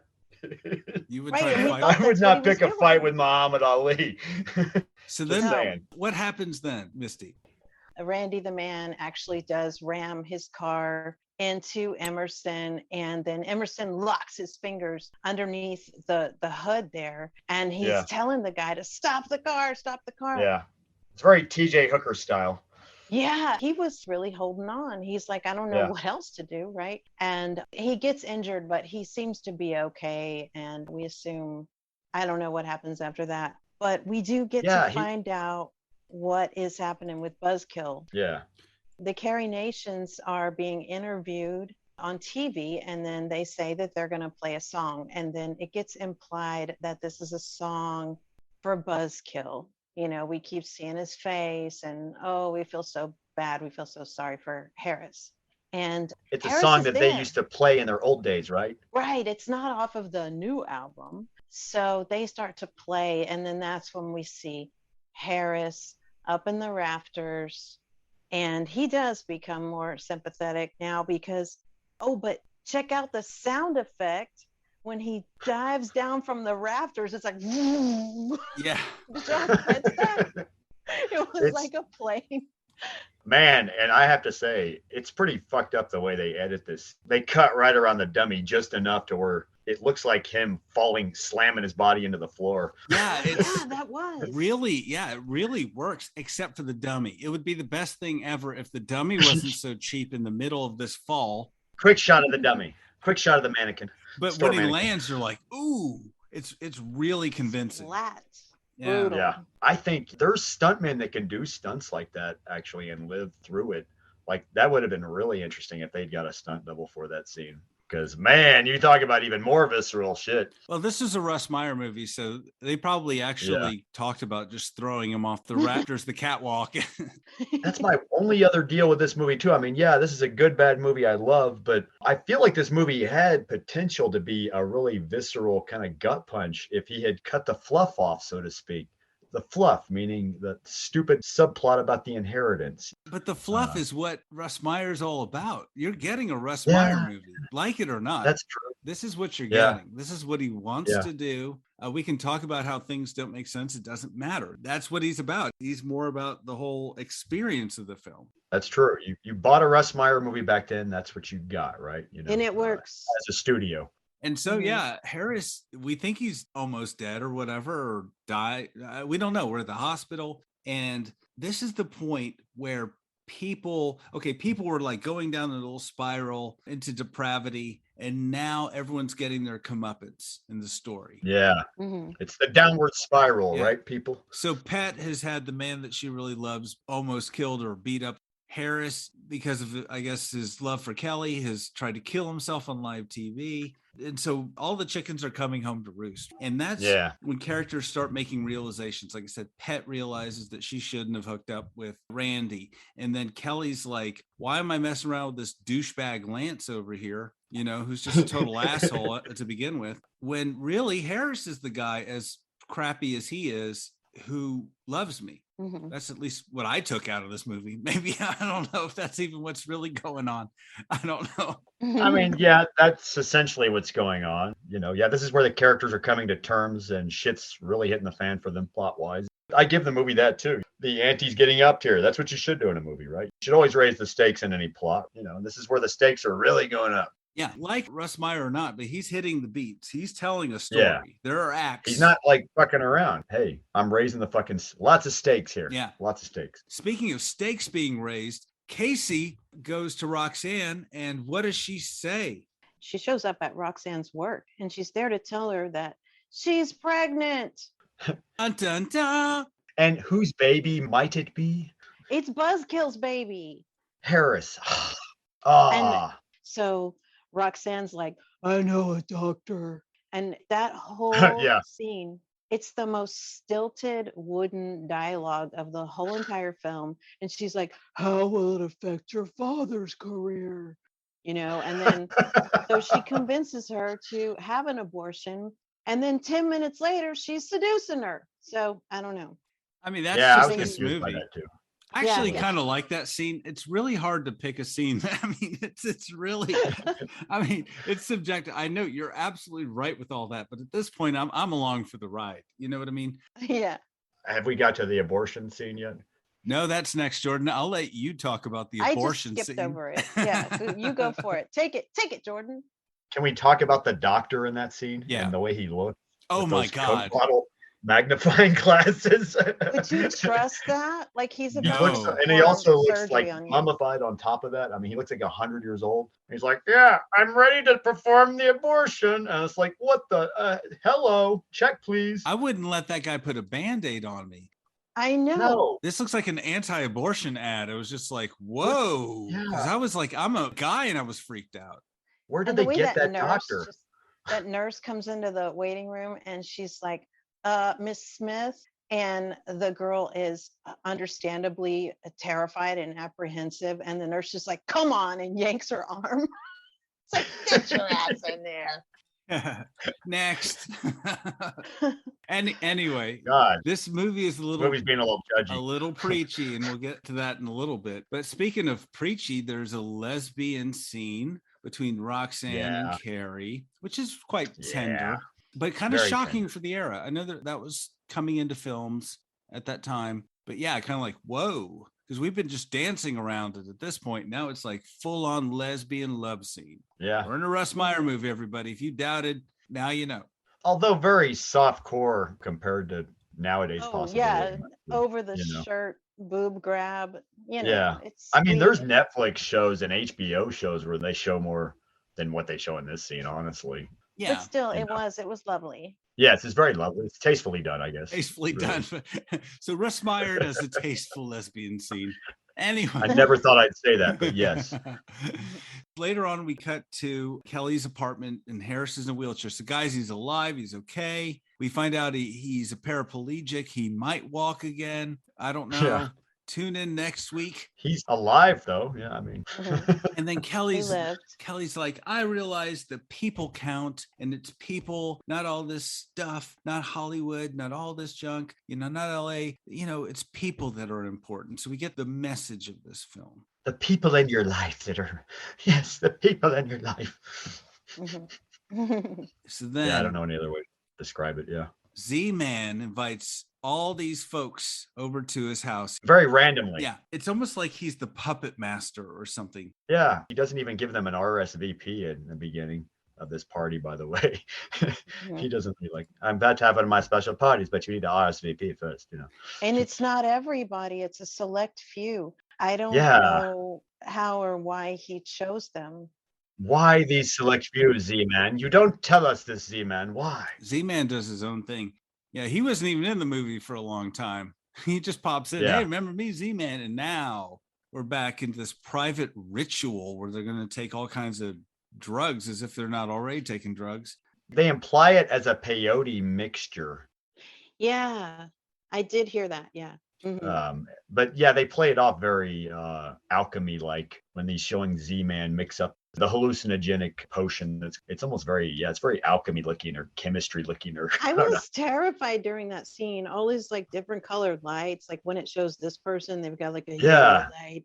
This person's got like a red light on him. I was like, oh man, do not do that. Do not take It's that. kind of, it's lit Psychedelic. with like what I would call Roger Corman style Freudian lighting. Roger Corman had this weird, that Freudian style lighting where he'd use red and blue and use some kind of Freudian overtone with it. And that was his way of saying, him talking psychologically. But yeah, the scene's lit when red and blue gels and purple gels, and green, and it's all psychedelic colors. Yeah. Roger Corman, Jordan, used red and blue because those were the cheapest gels they probably had, or they were left over from something else. Yeah. But anyway, that's probably right. Yeah, that was his explanation for it. This is when it gets psychedelic, because earlier in the movie, Kelly's like, you just get a contact high from being in this scene. Yeah. And I'm getting a contact high from this movie at this point. Yeah, this is where you're reminded that the movie was shot in 1969 and then later released in 1970. But yeah, you definitely get a psychedelic feel with this scene. Yeah, and then Z-Man gives everybody costumes to wear, and he gives Lance this Speedo, and I forget what he gives Roxanne and Casey. It's a Batman and Robin. Batman and Robin, yeah, that's right. Which looks like he got it off the lot, maybe, because it was on the Fox lot. A lot of this movie shot. So was Batman. So you kind of wonder if he just. It sure did fit them well. Yeah, you almost wonder if Russ Meyer's people just lifted it from right off the Batman soundstage, the costumes. Yeah, maybe. I wouldn't put it past the production, There's sets in this movie that were borrowed from other movies. So, set panels from other movies in this movie. Yeah. And Misty, what is Z-Man's costume? I don't know how to describe it. The main thing that I noticed is that there's this poof on his chest. What's the words he uses for his costume, though? Remember? Oh, that he's Superwoman. Superwoman. From the point that he declares that he is Superwoman, he refuses to answer to anything else. Nobody can call him Z-Man or Ronnie. He looks at them and corrects them. He is Superwoman. Like a method actor. Yeah. And so they kind of have an orgy of sorts, and then they split off into their own little orgy subparts. Yeah. And may I say, too, it's a slobbery orgy. A lot of slobbery type kissing. I'm okay with that. I don't have a problem with that because earlier on, for example, when Lance and Kelly are kissing, it's so dry and I just don't buy it. So I'm fine. Okay, let's see some slobber. Come on, bring it. See, that's why you don't invite Jordan to your orgy. He's going to start criticizing everybody's skills and their technique. He's gonna. I know movie style kissing is different from reality style kissing. You don't use tongue, of course, unless you're an actual couple. But they kind of did in the beginning. Go back to the very, very, very beginning. I know acting style kissing is you just put your mouth on top of the other person's mouth, but you don't actually. But they didn't try do not that to all do much throughout. Yeah, you're kind of faking it, really. At the beginning, Kelly and Buzzkill were kissing, and there were tongues. So it kind of, there is. Maybe it has to do with how the actors actually feel about each other in this particular production. I don't know. Yeah, it does. It does too. That plays into it. Can they like stand each other, or are they like, ugh, God? You have to. Lance is lame anyway. He seems like he would just not give a damn anyway. So he's just going to get his and. Yeah. Speaking of Lance, and okay, so we have a lesbian love scene, another one between Roxanne and Casey, and then Lance is in bed with Z-Man. Yeah, Z-Man putting the moves on Lance. And Lance kind of looks like he's into it, but then yeah, he does. I'm sorry, he looks like he's into it. He looks like he's playing. He looks like he's playing hard to get. He made a point to say, "I'm blasted" or something like that. Like he lets him know, dude, I don't even know where I'm at. He says, "I am ripped, Z-Man. I'm ripped." Well, Z-Man is doing everything he can to try to get in his pants, and it doesn't work. He won't take no for an answer, though. Yeah. So he tells him to screw off. I forgot exactly what he says. I'll let you talk about what happens here next, Misty. So they're in bed together. Okay. Well, we don't know exactly what happened, but they wake up and Lance is just kind of nonplussed. He doesn't really understand where he is, what happened, what's going on.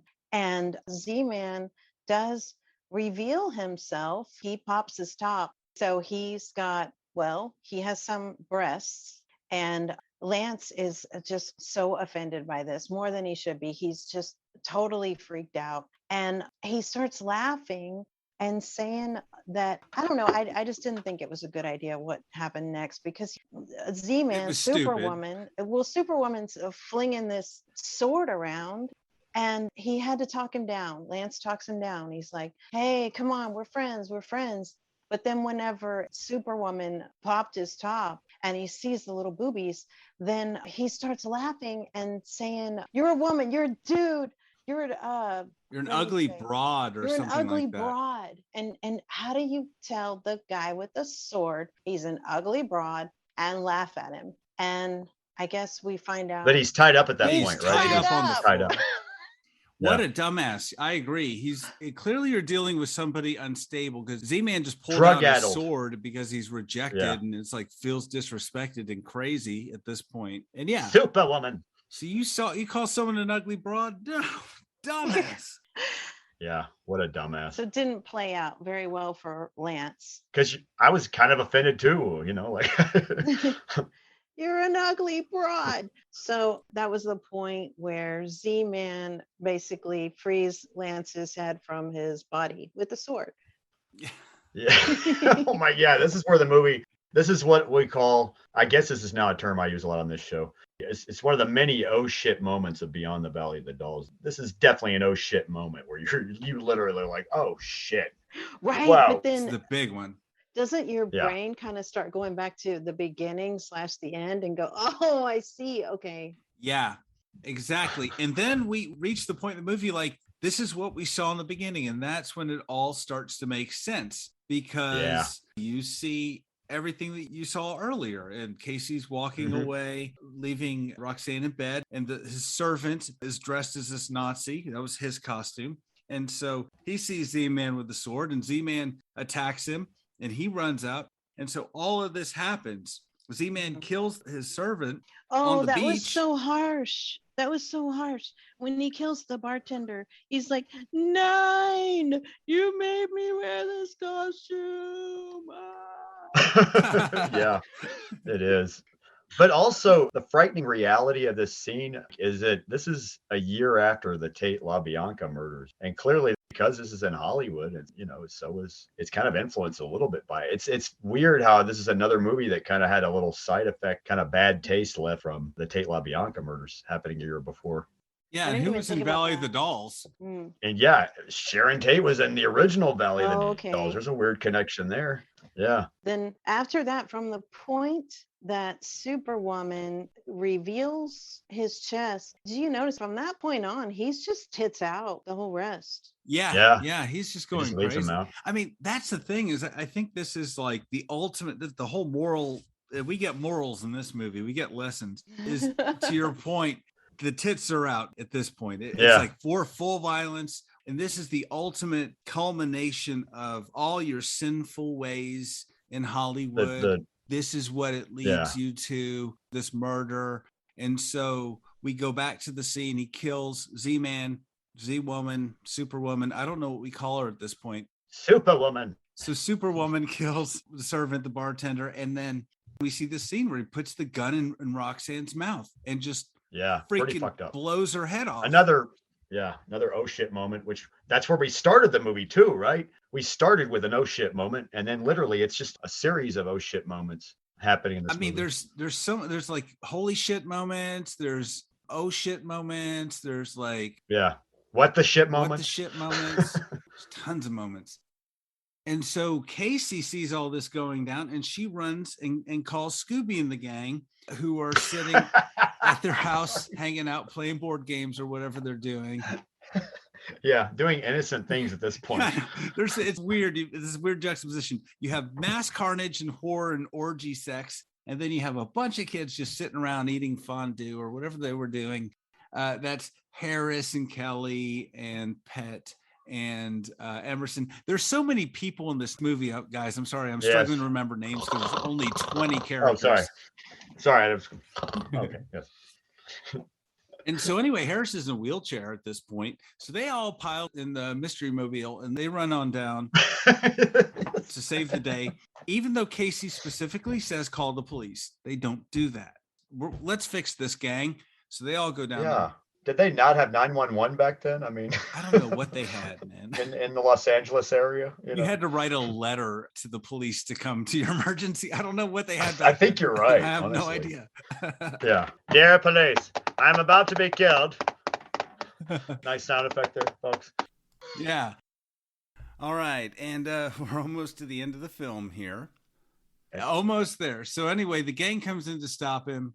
And then they're wrestling him with Z-Man with a gun. Oh, yeah. And Pet can I throw that line back in there that Z-Man says? What does he say? He says, I think it's when he's stabbing the Nazi bartender. He says, "You will drink the black sperm of my vengeance." Yeah. I think he said that to Lance. Oh, that's what it was. Yeah. Okay. I left out that. Get it right, Lance, Jordan. Get it right. Yeah, because, I mean, come on. He's not attracted to the bartender. Like, he totally wants to. Oh, that's Lance. Right. Oh, so duh. Yeah, I got that all. Well, I got that all mixed up. He was totally. Okay. Go ahead, Misty. Well, he skipped ahead of himself. You know, any color sperm. You know, it doesn't really matter. He just wanted him to taste his sperm, and now it's vengeance because you don't want it. Yeah. Oh, yes. Ooh. Okay, that makes sense. I'm sorry. Rapey undertones there, but yeah, that's why this all happens. And here's my problem with all this. Okay. Is because I don't really get Z-Man's motives. He just goes crazy and starts killing everybody, right? Like, this is my murderous rampage and it freaks me out, just out of nowhere. Yeah, there's nothing that hints at it early on, I guess, huh? Right. It kind of comes out of nowhere, which is, I guess, Myers like, yeah, well, let's just do this thing. But I think it was also because, like you said, Jordan, the Tate murders, and they were writing this as they went along, and Roger Ebert and Meyer didn't have an ending. So they're like, well, yeah, where do all these Hollywood stories end? And murder. Let's just steal from that. Yeah. So or lift that kind of thing. They already filmed the movie, but they probably, should have gone back and given him some motivation and something or other. Yeah. So anyways, the gang wrestles the gun from Z-Man. Pet gets shot, and then Emerson turns the gun on Z-Man and kills him. She. I don't know what Z-Man's pronoun is at this point in the movie. Superwoman. They. No, pronoun. They. Yeah, there you go. They. Well, I don't even think that she's really, I think she seems to be a male presenting female. I don't know. Let's not dissect it because we'll be here all day and I'll get everything wrong. But anyway, so the movie ends with the fact that it's like, it tells what everybody learned. This is a cautionary tale about selfish, immoral people who get what they deserved. Yeah. And why they did it is like, Z-Man forgot life was lived on many levels. They missed the opportunity to actually give Z-Man's motivation there. And then Roxanne and Carrie, evil came from their relationship. Yeah. Just judging us, guilt trip. I call it a guilt trip montage. It guilt trips everybody for doing whatever they were doing in the movie. Yeah. I mean, even judges the lesbian relationship. Jeez, yeah. It's like, come on, movie. Ease off a bit. Ease off, movie. But it ends with a happy ending. Yeah. It all feels like an ephemeral film when that voiceover comes on and is like, yo. Oh, I was feeling Z-Man took it too. Z-Man lost his way. Yeah. Again, always it's me with the aesthetics. Okay. But Kelly looks so matronly at the end. She's helping Buzzkill, and Buzzkill has like crutches and, I'm helping you. Oh, yeah. And I just thought that it was weird that she looks so matronly and she's driving a really cool car. What kind of car is that? That's a Corvette, I think. Yeah, something like that. I think, isn't it? I'd have to go back and see, but I don't know. I think it's a Corvette Stingray, maybe. I think from that time period. I'm the chick, and I'm the only one who was like totally impressed by that car. No, I was impressed by that car too. I meant to bring that up. I was like, I was looking at Kelly's dress, and I thought that was really nice. So let's wrap this up here. So the guilt trip montage happens. Yeah. Then everybody gets married at the end. Yeah. It literally looks like 7 brides for 7 grooms all of a sudden as a movie. 7 hippies. It kind of feels out of place, is all I'm saying. That's all. And yeah, Porter Hall is peeking through the window like, Porter Hall, wah, wah. I know. It's such a shame that I don't have a fucking slide whistle right now. Crazy old Porter Hall. Porter Hall returns Porter. Beneath the Valley of the Dolls. Yeah. Porter Hall returns in Beach Blanket Bingo 2 this summer. Which has nothing to do with the original. I just realized you could put Beyond on anything and just get away with making a movie about it, like Beyond Citizen Kane, Beyond Mean Girls. They did that with another Fox movie. Poseidon Adventure had a sequel in 1980 with Michael Caine called Beyond the Poseidon Adventure. And it had nothing to do with the first movie. It was a different ship, different cast. It was literally like a remake, a bad remake, I will say, too. Yeah, but I gotta say, I enjoyed You're right, Beyond anything. Beyond the Valley of the Dolls way more than the one time I saw the Valley of the Dolls, personally. Yeah. I don't know. Misty, what do you think? They're not really 2 movies to compare. They're not, but I mean, you can compare it as far as how much you enjoyed it or not. Yeah, they don't have anything to do with each other, but I love them both. This one is my favorite. It's all about just how things look. The women are just so unbelievably beautiful. I love the clothes. I love the architecture. I love the interior design and just all these odd little things. Like there's that scene, the first time that Kelly hooks up with Lance, and it's sort of like the camera starts out under the bed and they're just on a bed of springs. Yeah. What's the point of that? We don't know. Some symbolism or something. I don't know. I guess, that's the way to get that shot. But the music, everything about it, I love this movie. And I don't even think of it as a good, bad movie. I know I had a lot of criticisms, but that was because having not seen it in like, I don't know how many years, and rewatching it and just seeing, I don't know where my hatred of Harris comes from. It's interesting. We do that a lot. Like, I haven't seen a movie in a while. We'll both watch it and I'll be like, I used to love this movie and I still love it. But I realize, I noticed that last time or that. Yeah. Just that one element. So, Misty, you love this movie for what it is, I guess, huh? You love it. It. I don't even love it as to say, oh, it's a good, bad movie. I don't even think that. This is a cinematic treasure. Love it, love it, love it. And it's a classic cult movie. Like you said, it is great music and it's something that people even today can love. I feel like Misty appreciates its over the topness at the same time and understands its over the topness for what it is, of course, at the same time. Yeah. And then whenever you start to read about it and understanding Roger Ebert saying, I didn't know anything about Hollywood parties. I made all that shit up. And so then that leads me as a fan to look up the script online and go, okay, that scene in the beginning, the very first Z-Man Barzell party, and how I said, you're hearing all these little pieces of conversations. I thought, okay, how much of that is improvised? Guess what? None of it. That's all in the script. Yeah. Oh, wow. Oh, interesting. Every bit of that is in the script. Isn't it funny how Saturday Night Fever is a movie that we found out later on was all imagined by a writer. It came from a magazine article imagined by a writer, a disco imagined by a writer that didn't even exist in Brooklyn. That created a whole genre in a way, or a whole fad. Yeah, and then Beyond the Valley of the Dolls is one of those movies too, where all the stuff behind the scenes is it's all made up shit. It's just fodder, made up based on what one might have read in tabloids. It's a fantasy. Yeah, right, it's a what fantasy. you imagined it must be like in Hollywood at that time. Exactly. But to me, this is what a Hollywood party was like in 1970. This is a documentary to me. If I had a time machine and I went to a party and it wasn't like this, I would be very disappointed. Yeah, you that's might true. be disappointed. I mean, I haven't been to a lot of like crazy fucking parties like that, but I don't know. I've never been to a party where there's like a bowl on the table with pills in it. Like, that's not a thing. That's only in movies. I will say the credits are great. And Russ Meyer does have a wonderful sense of humor. So I think, like I said, I think he knew this movie was over the top. I don't know if he quite knew.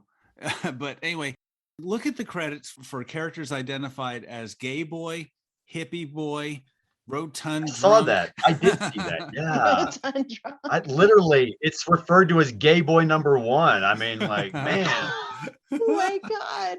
Different era. like, how would that feel to be that guy just referred to as just the gay boy, even if you were gay? You know, that'd be kind of insulting. Oh, I'm just gay boy number one. Okay, great. Couldn't you give me a name at least, like Duncan or whatever? I don't know. Make one up, guys. Come on. No, you're Yeah, gay even boy. if I didn't have a Deal with it, speaking role, gay just boy. give me a character name. Yeah, maybe instead of just gay boy number one, you know? It was the 60s. Yeah. Or late 60s. Okay, everyone, we'll do round robin. Out of 10, Misty, how do you rate this film? 15. Wow, Whoa. broke the scale. Like Yeah, it. sorry. I like it. Love it. Love it. Love it. Love it. Great. Jordan? Jordan? Well, the scale's broken, Misty. We got to glue this back together. Hang on. I give it a. I wish I had another kind of rating system for a movie like this because I would rate it on certain levels. Like I admire the look of this movie. I love the widescreen CinemaScope aspect ratio 2.35:1.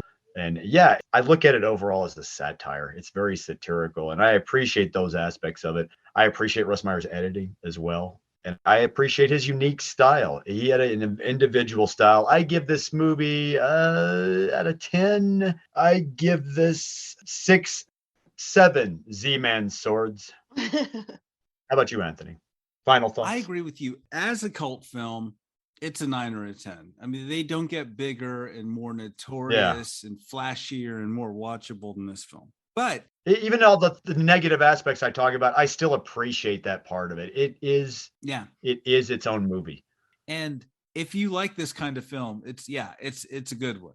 In fact, there are very few films like this, which is why I think it's been so well regarded in certain circles until today. As just a normal movie, 5 or a 6 maybe. Yeah. But I liked it a lot, and I hadn't seen it in a while. I'd only seen it once before, and I was like, hey, I'm good. I'm along for the ride. Yeah, we pointed out some flaws, but I mean, this is the kind of movie this is. Russ Meyer, he just can't make a movie that's like an Oscar-winning movie. Yeah. And he's not going to make a movie that's boring. He's going to hit all the beats in his very Russ Meyer way. He's going to give you tits. He's going to give you sex. He's going to give you violence. He's going to throw some lesbians in there, drugs. Yeah. He's going to do all of that. And in his own way. And strangely enough, he's somewhat respected for, in today's world by many people because he had his own vision and he did it. So on that, personally, I'd probably shoot more for a 9. There's a lot wrong with this movie you could probably poke holes in, but that's not any fun, is it, Jordan? That's not any fun. No, and oddly, I've had the same widescreen DVD 2-disc that Fox put out years ago. I've had the same DVD. It hasn't actually disappeared from my collection over the years of moving. So that must say something about the movie. Yeah. For myself even. Yeah, you can't throw things away is what that says. Anyway. So the budget was sorry. I lived with this guy. Or you did too, I guess. Anyway, no, I'm kidding. Yeah, I did. Anyway. She did too, actually. I'm just having fun with you, Jordan. We were roommates too, Misty and I. So 20th Century Fox took a gamble on this movie. They spent $900,000 on it, purportedly. Yeah. Was it really a gamble, though? That was the idea, I think, the fact that Russ Meyer could get it out so cheap. I mean, that's a pretty big budget. I don't know what most Russ Meyer movies cost, but yeah, cheap for them. I mean, you might be right, though. Fox being in financial straits back then, because, they had a string of flops still. Yeah. But this movie made $9 million. I think Roger Ebert said it made like $45 million. I don't know where that number comes from. But according to Wikipedia, $9 million, 10 times your investment is usually a pretty good return, I think. Yeah, that was an average box office hit back then at that level. Considering, Planet of the Apes was made for 10 million and made like 20 million, I think, or 25 million domestically. Yeah. And a Disney movie could do about the same, I think, back then. But yeah, huge hit for the studio. And Meyer went on to make a couple more movies for 20th Century Fox. But yeah, popular movie. So I don't know what audiences at the time in drive-ins and on 42nd Street were seeing in this movie, if they loved the camp and all of that, but it was certainly popular. I think they were all stoned, probably. Oh, you yeah, know, totally. honestly. And that's a good way to watch this movie, by the way, folks. I recommend From my as well. experience. Yeah. Wink, wink. All right, Misty, do you have any final thoughts in this movie? Well, I was thinking about the hair. We've already established that I sort of have this issue with just the way things look. And I just thought, rewatching it, oh, there's no freaking way that is just hair. You know, she's got like 3 pounds of foam holding that shit up there. Yeah. They didn't even call it a bump it back then. I don't even know what they call it, like inflate it. I don't even know. But I just love it. Again, at the beginning of watching it, I was like, oh, I get that good feeling. Yeah. You know, yeah, let's go to LA. Woo! Love it. Just love it. And Come with all I the got. gentle people. A comfort film.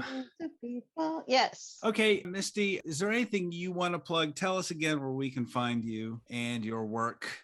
I'm writing for WeGotThisCovered.com, which is entertainment and news. And we got a lot of good writers and editors. And yeah, check it out.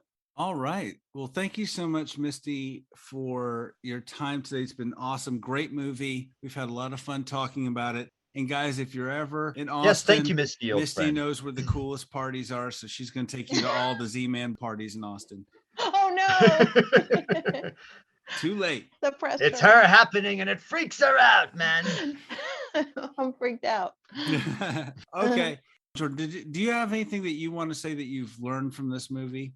I have learned, quite a few things. That if you fall out of a car like Harris did, and you thought you were paralyzed, you might start to feel your feet again, and you might just be on crutches after that. And maybe it might be a good thing. And then I also learned that you shouldn't mix pills with alcohol, that many especially.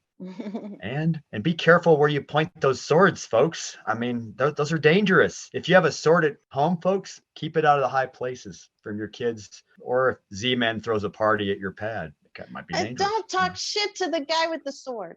Yeah. Exactly. And that's the final thought exactly, is don't talk shit to the guy holding the sword when you're tied up and you're at his mercy. And he's telling you he's Superwoman and wants to be referred to as Superwoman, and and it's putting the moves on you at the same time. He or she, Just go with it. Just go with it. Be nice about it. Jeez, man. Don't be a dick about it, because that's gonna get you killed. Yeah, and if a boxer shows up at your place and wants to fight you, I don't know. Just leave. Just leave. Yeah. Don't stand in front of the car, and don't ride the damn hood like you're TJ Hooker, motherfucker. Jesus Christ, man. I mean, the guy stayed on the hood longer than William Shatner, though. I'll give him that. Right. What about you, Anthony? Well, what's your takeaway? Hey, if anyone invites you to a party, gives you a costume, and calls himself Superwoman, I'm going to bow out of that one. And gives you a goblet full of black or green liquid. Yeah. There is a way to pretend to drink it. Exactly. That's I know true. this. Oh, just yeah. That's throw it true. over your Or you just shoulder throw it in like, the plant. that was great. Uh-huh. Yep. Yeah. That was great, Mr. Z-Man. I sure am tripping. Boy, this happening's starting to freak me out too, Z-Man. So I'm going to go to the bathroom for like the rest of the night. Anyway, bye. That's where you sneak out the window, right? Yeah. Yeah. Okay. Misty and Jordan, it's been great talking to you about movies. This has been awesome. Great movie. Great talking to you, Anthony, as always. And next time we will be talking about some other movie. Oh boy. Without probably as many fake breasts on a guy, without as many. Oh, where do you end with this movie? Yeah. This is indescribable. This Sucks movie for just, you. You're yeah. going to be talking about a movie without all those things. Good luck. Yeah. This movie leaves nothing out. I mean, how can you top it? Boring. It's going to be boring. All right, guys. Thanks for talking to us about movies, and everyone, thanks for listening. And Jordan and Misty, have a great evening. Thank you. You too, man. Good night. And remember, the robots took my podcast.